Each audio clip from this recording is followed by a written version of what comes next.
urang teraskeun para mitra dongeng nu judulna nyaeta Neangan Bapa karangan Kileksa. Alhamdulillah ya para mitra, sabada namatkeun bagian ke-22 ayeuna mangjaya bade teraskeun bagian ke-23. Ulah kirang-kirang ngapunten dina kakirangan sareng kalepatanana mang dongengkeun ieu dongeng ieu para wargi nya kitu teh we ai dongeng teh diade-adesakan sae dialus-alusakan payus direka-reka malarsiga. Atuh salajengna ngaturkeun nuhun oge ka mitra sadaya nu sami-sami cenah para mitra parantos hartosna mangga bandungan dongeng. Mangga para wargi janten dongeng-dongeng di Mang Jovisa tos seueur para mitra sadaya tos seueur. Ngan anu ieu Neangan Bapa nembe bagian ke-23 para wargi kitu. Sadinten 2 kali upload enjing teu budalapan sareng bengi teu budalapan sami. Ieu maksud jeung tujuan sapertos continue ieu kedah continue. Makanya ngakeunna para mitra sadaya dongengna nu judulna Neangan Bapa karangan Kileksa. Ulah kirang-kirang ngapunten dina kakirangan sareng kalepatanana kade ulah lali ditoel subscribe sareng loncengna nya. Mangga para mitra kade ulah lali ditoel subscribe sareng loncengna. Bade komentar mangga, bade ngabagikeun alhamdulillah atur nuhun supados seueur nu langkung kuninga. Wilujeng ngadangukeun carios nyambung Neangan Bapa karangan Kileksa dina bagian ke-23 nyatakeun.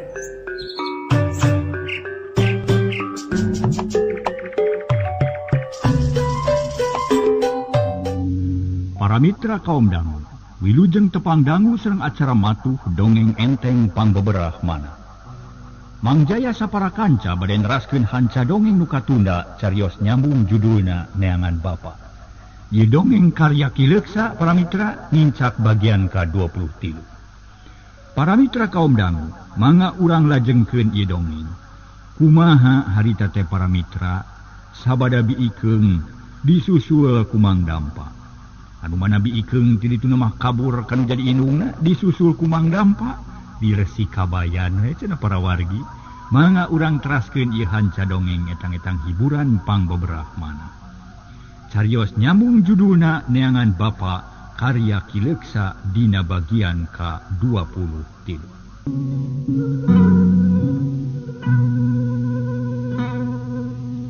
Para mitra kaum dangu, jep di imah jempe nu kadenge ukur sora jangkrik jeung gaang nu reang di pipir imah. Kaayaan beuki reup-reupan malah akhirna mah dur-dur kadenge bedug magrib disusul ku sora nu adan. Biikeung ngajentul keneh dina korsi Mang Dampa peupeureuman ti tatadi ge meuni geus kesel. Da kahayang namah cunggelik biuk bari udud da can hayang sare.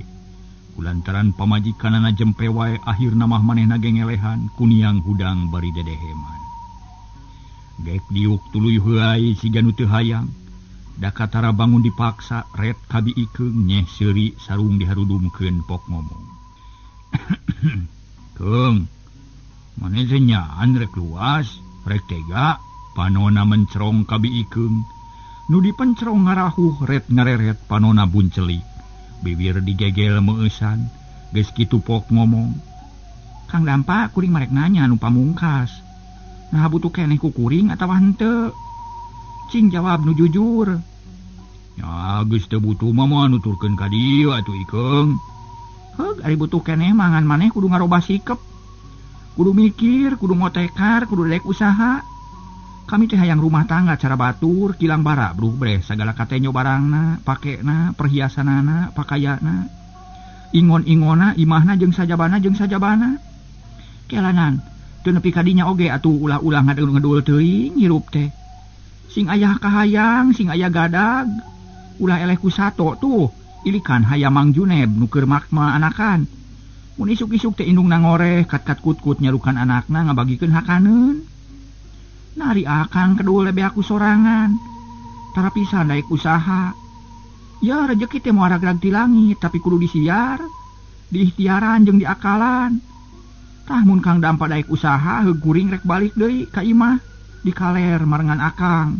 Mun teh sanggup mah geus we lah moal tong ngarep-ngarep deui pokona mah. Mang Dampa ungut-ungutan, kumanehna kahartieun ayeuna mah. Horeng kitu kahayang pamajikanana geus kitu ngarahuh narik napas jero pok nempas. Hikeung ti tadi ge kami teh rek ngajak badami ka maneh teh, ngan maneh teh getah sarupateun atuh bari nyeuneu taya pisan kasabaran. Naon? Taya kasabaran? 12 tahun ngaulah kasabar. Nah kurang kene. Biikeung molot. Ulah babari mun cereng atuh. Ada mohan akang atuh unggal diajak nyarita sok tarada ria. Sok atuh geura pedar. Rek nyarita kenaon atuh tadi teh? Hampura we akang merumah sasalah, ayeuna rek eling. Rek daek ngadengekeun pamanggih nu majadigikan. Mang Dampa ngarekepkeun silana. Sarung diliglageun deui panoneuteub ka Biikeung kawas murid rek ngagergepkeun papatah guruna. Biikeung ngahuleung heula ret sakedeung tuluy nyarita medar obrolan jeung Nyi Sainah teh.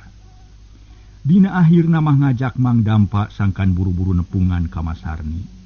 Pikeun nyawalakeun pamenta Nyi Sainah teh. Atuh geus rengse mah mending ngarahuh Mang Dampa teh bangun anu copong hatena.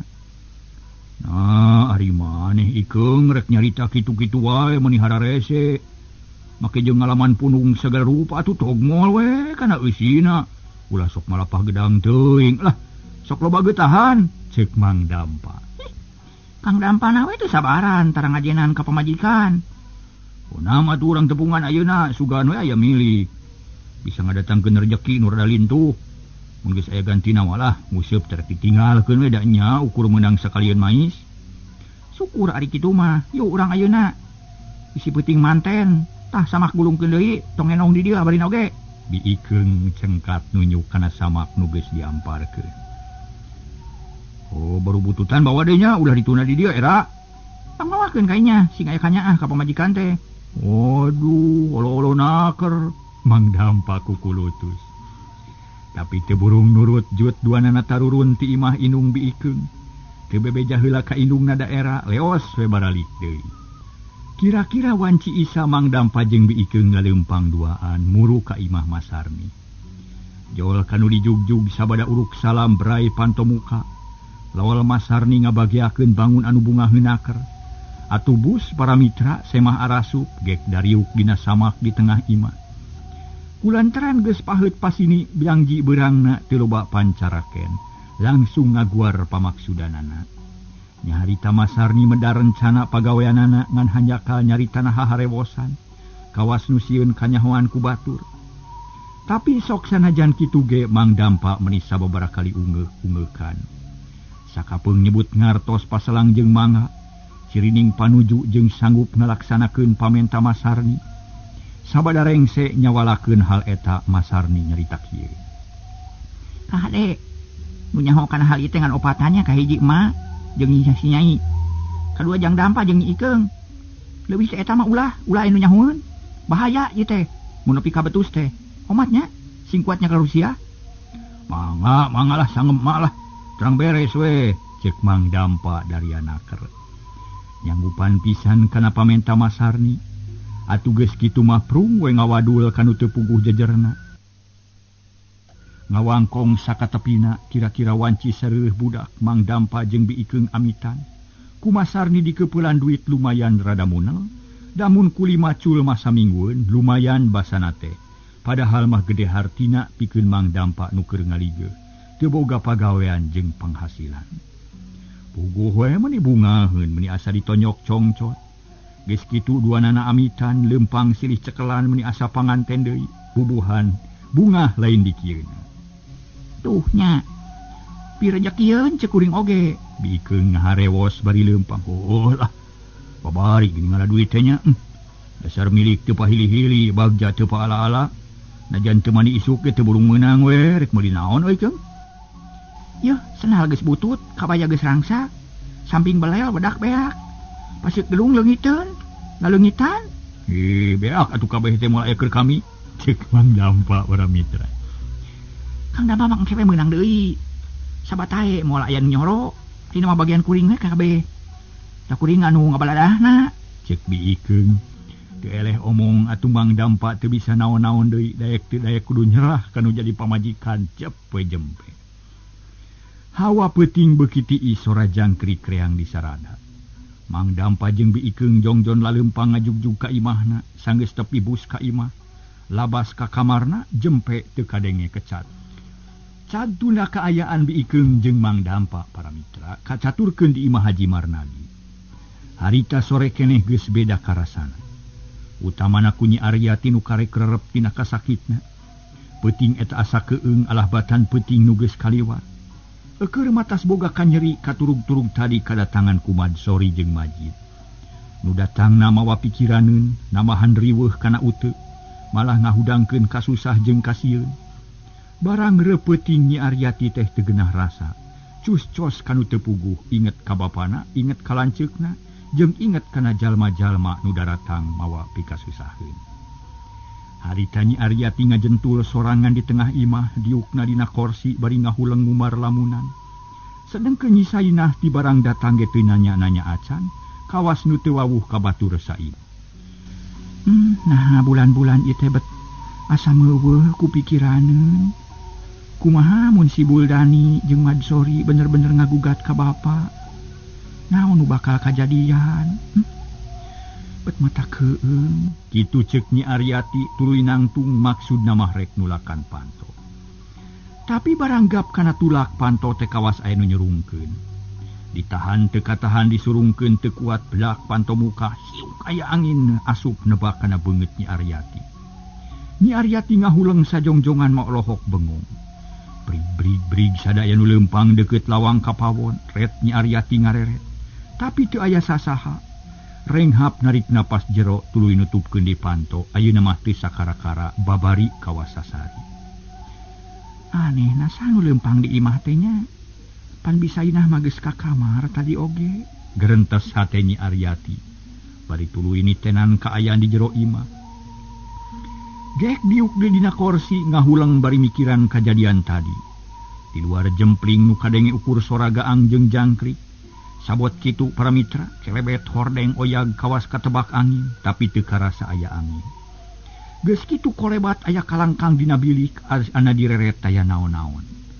Rai bulu punduk Aryati muriding jajantung jadi ratug tutunggulan hate pating sareblak. Ya Allah, ieu teh aya naon nya? Nyi Aryati kacidareuwasna sok sieun aya deui nu mata kriweuh. Keur kitu rieg korsi aya nu gigireunana teh usik meusan. Kawas aya nu ngariukeun, tapi teu aya sasaha ngan beda karasana kana beungeut. Bet aya nu nyeak pating sariak, jajantung gubuh ratug tutunggulan. Para mitra kaum dangu, beuki lila beuki geeuman Nyi Aryati teu kuat ngajentul sorangan. Jung nangtung bus ka kamarna, panto ditutupkeun tuluy ditulakan ti jero. Kop kana karemong nu nyampai dina kawat dipake ngebutan kasur. Bareng jeung kitu reket, kolebat aya kalangkang jiga anu menuturkeun asup. Nyi Aryati ngareret ana breh taya naon-naon iwa timukana nu nyampai dina kawat sasampayan. Lang Aryati ngahuleng, mikiran nu bieu ngolebat tuluy gigisik bisi salah tetenyoan. Ret deh ka pojok kamar anger teu aya matak sieun, taya barang aneh nu katenyo. Anehna salah nenyo kitu aing teh atawa kumaha? Tapi mustahil aya jalma teu katenyo. Eta mah kalangkang aing meureun. Kitu ceuk hate Aryati ngabebenyokeun maneh. Goledag kana kasur simut di bebener. Panoneuteub lalangit kucap kiceup hese sare. Dacan karasa tunduh keur kitu kolebat deui aya kalangkang. Direret teu aya naon-naon, brig sadanu leumpang dina palupu. Jep deui kaayaan beuki keung matak pating puringkak bulu punuk. Astagfirullahalazim. Teu aya naon atuh? Nyi Aryati para mitra sadaya beuki bingung. Hatena pating sareblak di kamar teh jadi teu betah. Komo basa ngadenge sora cihcir ma bulu punuk beuki kanal meuni asa ngawig-wig. Lila-lila teu kuat gulipak bluk nangkuban, sirah mubus kana bantal jajantung ratug hate takiwur. Beungeut karasa pating sariak bari jeung sieun ge maksakeun babacaan sabisa-bisa, tapi loba nu salah perbawa sieun anu pohara. Kepak.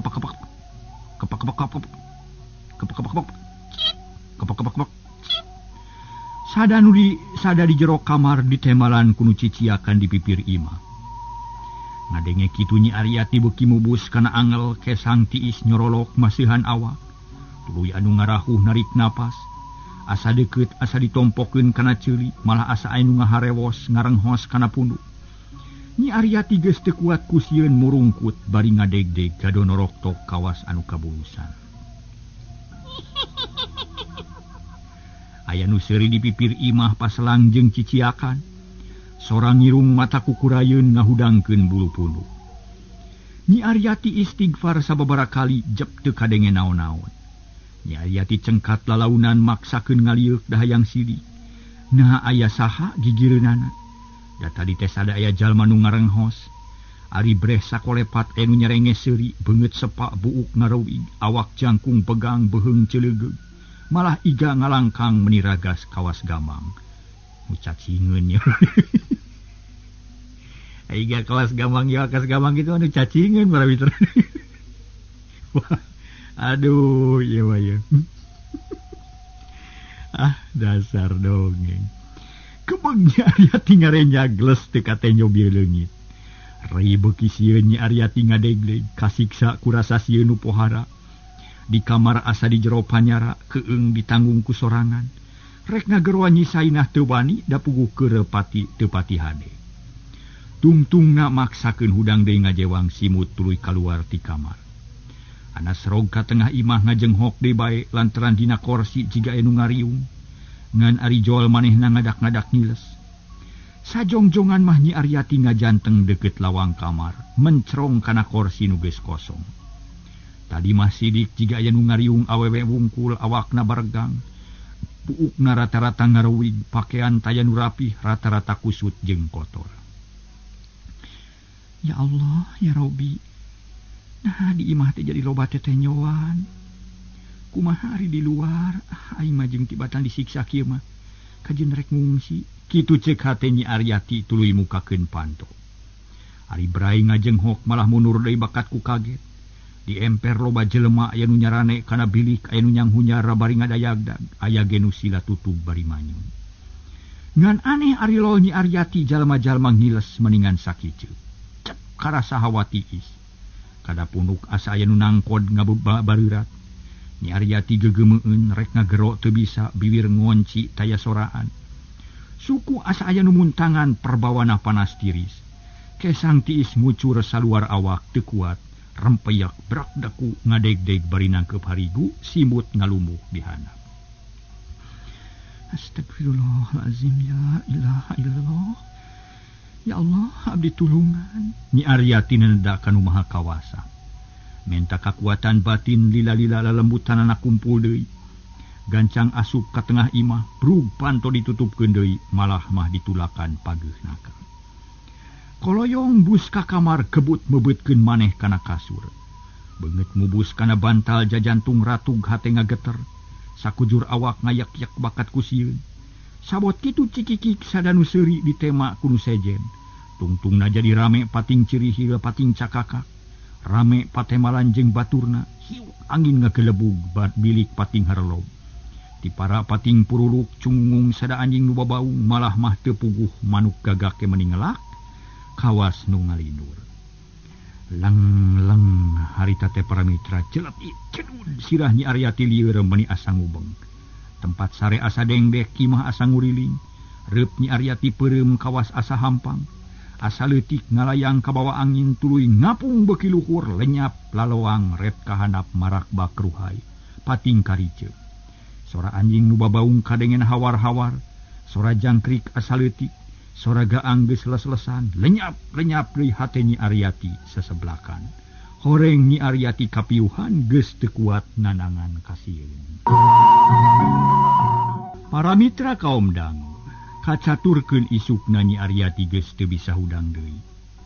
Awakna nyebret panas sirahna berat ti koro asa garing angen seueul sakujur badan nyeri alah batan kamari.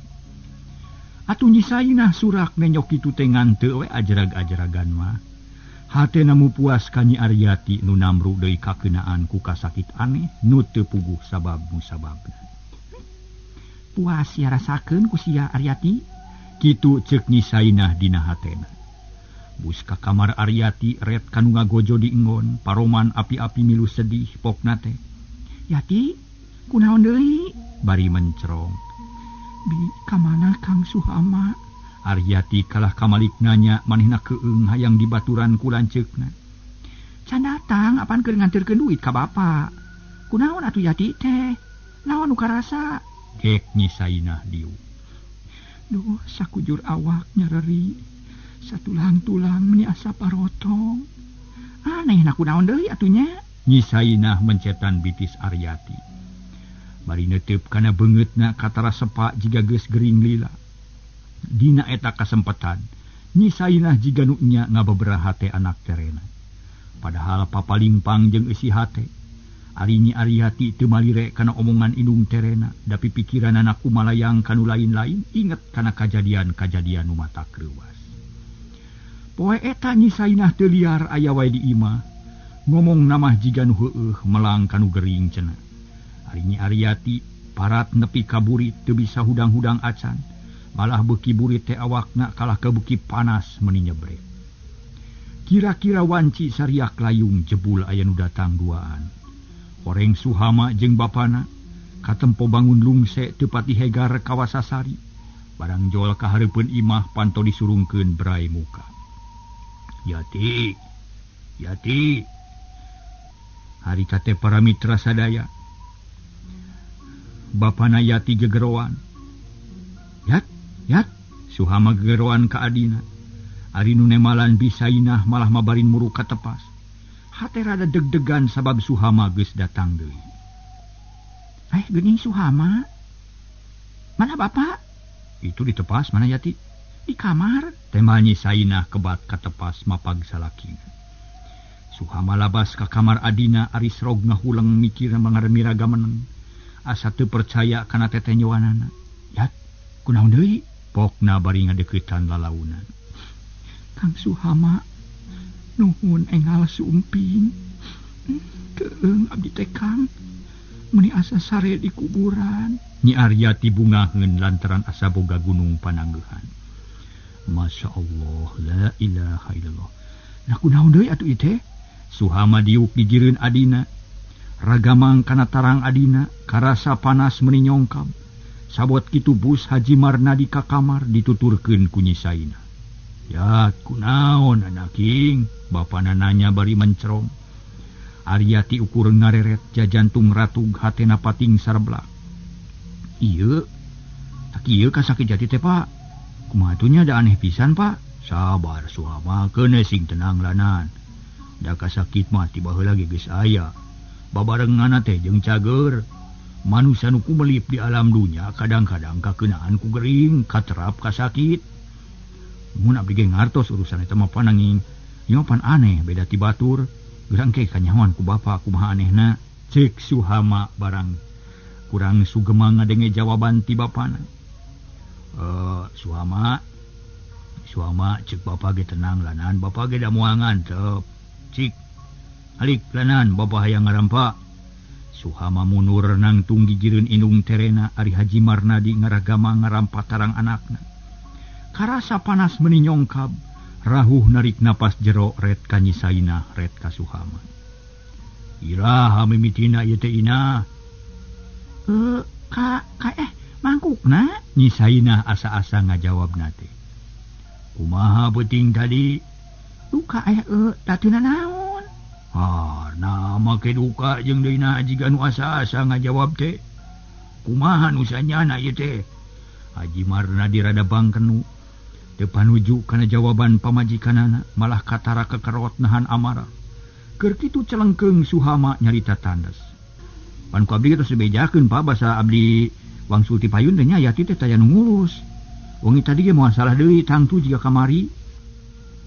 Nya anda teh Ina. Haji Marnadi mencrong sorot panon bangun anu nganaha-naha.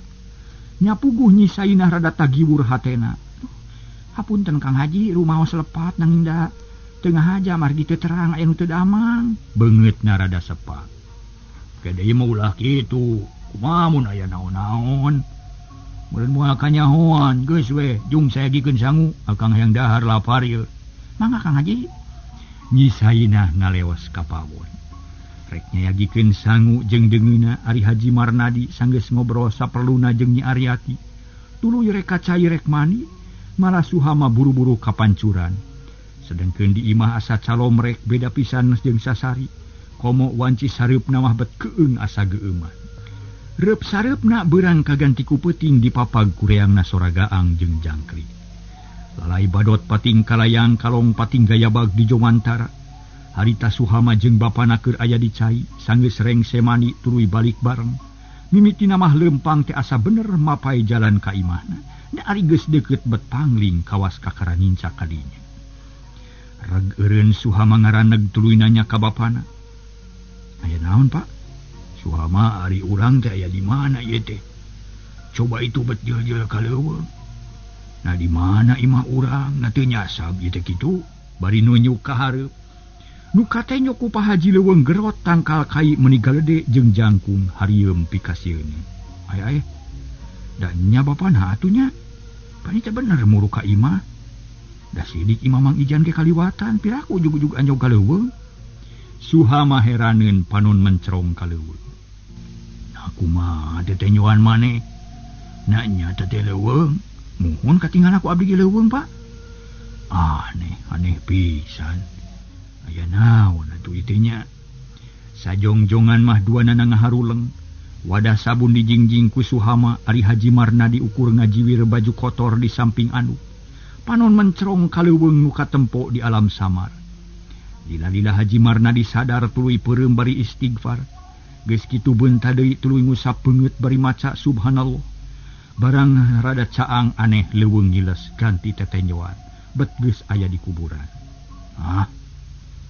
Ieu teh aya di mana deui ha? Setengah ngagurubug bakatku kaget kebagi Suhama ngarenjag. Da tadi teh manehna keur ngalamun bari tungkul. Aya naon deui, Pak? Teh nyo kumaneh aya naon hareupeun teh? Astagfirullah. Nah, jiga kuburan, Pak.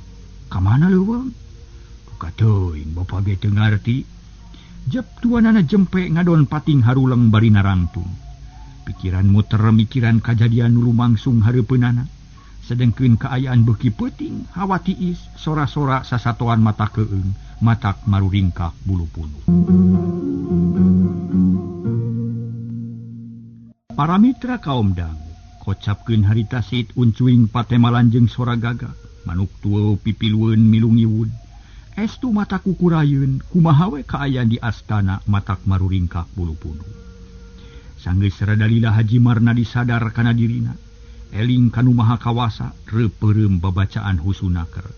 Bari neneda kanu maha kawasa sangkan dijauhkeun tina pangaruh setan siluman, geus kitu brai beunta deui. Esa kara-kara breh imahna temong cahaya cemporateng dina bilik, maloncor kana sela-sela nu laleutik tapi anger mata keung. Lantaran di pipir imah bet ciga loba nu pating rarigi, ngan teu sidik giringna naha manusa atawa sato. Aneh pisan ieu perbawa naon atunya. Tapi najan kumaha bae oge urang kudu asup ka imah melang ka Aryati, ceuk Haji Marnadi tuluy ngalengka. Bari tetep babacaan, Suhama nuturkeun pandeuri manehna kunyam-kunyem babacaan sabisa-bisa. Sraog kadeukeut lawang dapur cikikik di pipir imah aya nu seuri, blig blig blig sada nu lempang ngajauhan. Jep cempe cia cia sada anak hayam disadap. Ditema ku sora-sora nu sejen nu aneh kadengena. Nganu jelas mapikasieun matak maruringkak bulu-bulu. Tapi Haji Marnadi jeung Suhama teu loba pikir bus ka pawon. Labas ka tengah imah tetela di jero geus aya geueuman. Calo merek meniti iseun sanggeus ngalakonan salat magrib. Haji Marnadi jeung Suhama dariuk di tengah imah seleuneu nyisaina pok nyarita. Sangu parantos saya ogi Kang Haji mangga taruang heula. Kekelan anjing diukula di dieu ina. Haji Marnadi nunjuk kana kursi gigireunana. Nyisainah rada reuwaseun gek diuk panon mencrong kana beungeut salakina. Salila ditinggalkeun ku akang aya naon di dieu? Teu aya naon-naon Kang Haji. Tapi karasana asa beda ti Sasari. Loba perkara nu matak bingung mikiranana cing terangkeun sabalakana aya naon. Nyisainah ngahulang. Nah namun anu kudu dicaritakeun da ceuk pamikir manehna mah teu aya nu aneh. Kajadian teu matak jadi pikiran tapi akhirna mah barabat. Nerangkeun ngeunaan buldani nu datang bari amak-amakan. Kalakuan manehna mah saeutik teu digaris-garis. Syukur sakitu kajantenan teh Kang. Urusan eta mah Suhama geus nyarita ka Akang. Tapi nu ditanyakeun teh kajadian sejen sugan aya nu aneh. Haji Marnadi mencrong ka pamajikanana, nu ditanya ngabetem teu nemalan. Kumaha atuh para mitra salajengna jep sarerea jempe. Malah mah sora jangkrik jeung gaang kadenge beuki jelas. Di kajauhan aya anjing nu ngagogog keakit sadakalong dina tangkal sawo. Suhama ngarahuh ret kana lawang kamar Aryati. Keur kitu koceak Aryati ngajerit atuh puguh Haji Marnadi nepi ka luncat bakat kureuwas muru ka kamar Aryati. Suhama jeung Nyesainah nuturkeun, barang asup ka kamar Nyi Aryati keur mubus kana bantal bangun anu manggih kasieun. Waktosna kabujeng see para mitra. Aduh, rupina duwi ka dieu heula dongeng nu judulna Neangan Bapa karya Ki Leksa. Mangga kasadayana wilujeng kantun bae premion.